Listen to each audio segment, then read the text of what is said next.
Welcome to Energy movie number 2 for Cram videos for AP1.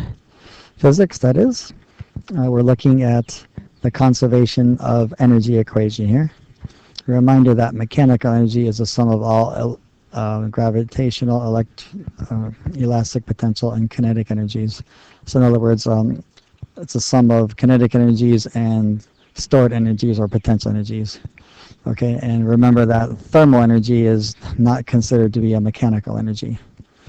Okay, so work goes into mechanical energies, and thermal energy takes away from that because it's not a conservative kind of energy. So we have a situation here where we have a pendulum. If we pull the pendulum angle theta here, we have length L. Reminder that the height of the pendulum H is equal to L minus L cosine theta, found by trigonometry. And then we can use our conservation of energy to solve what's going on here. Now let's say there is a little bit of air resistance in here. So we'll just label that there, air resistance. And it's only a small amount. So we start off, we see that we do have gravitational potential. No kinetic initially, no elastic, and no work done. And when it reaches the bottom here, we do have kinetic energy and then a little bit of thermal energy there. So then we can use our equation here. We'll say mgh is equal to 1/2 mv squared plus whatever thermal energy that we have.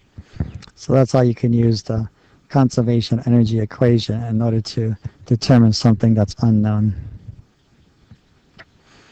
Okay, now we can talk power. So I've got a car here. There would be a force applied acting on the car,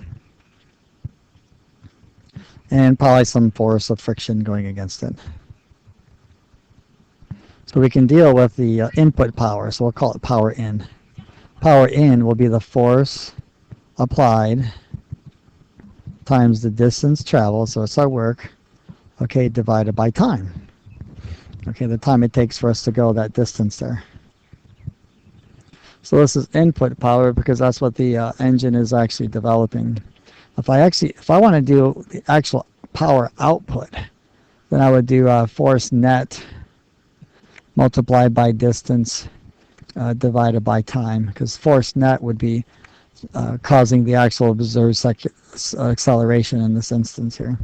So that's why we'll call power out. And of course, efficiency would be a division of those and multiplying by 100. So efficiency would be, we'll do power out divided by power in, and then times that by 100. So that would be the overall efficiency of the car to produce power. Okay, now what about another equation, power? Power instant equals force times velocity. I'll put a vector ahead on that. Now distance divided by time, that's a velocity, right? So your force applied times distance over time would then be power instant. So the applied force can stay the same, but as velocity goes up and up and up, then your power instant keeps going up. There will be a theoretical limit then as to how fast this car can go, because the power can't overcome the car's ability to take chemical energy and like the gasoline and convert that into some kind of useful kinetic energy. So there has to be some kind of limit.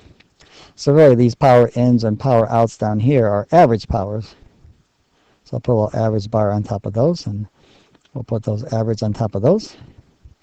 Because this is a force applied over a large distance divided by the time it takes it to do it. Whereas this right here is the velocity at any instant as the force is being applied.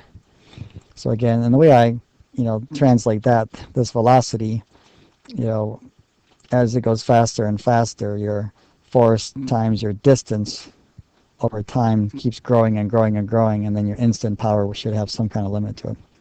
So that's how we deal with power, okay, in terms of energy per time.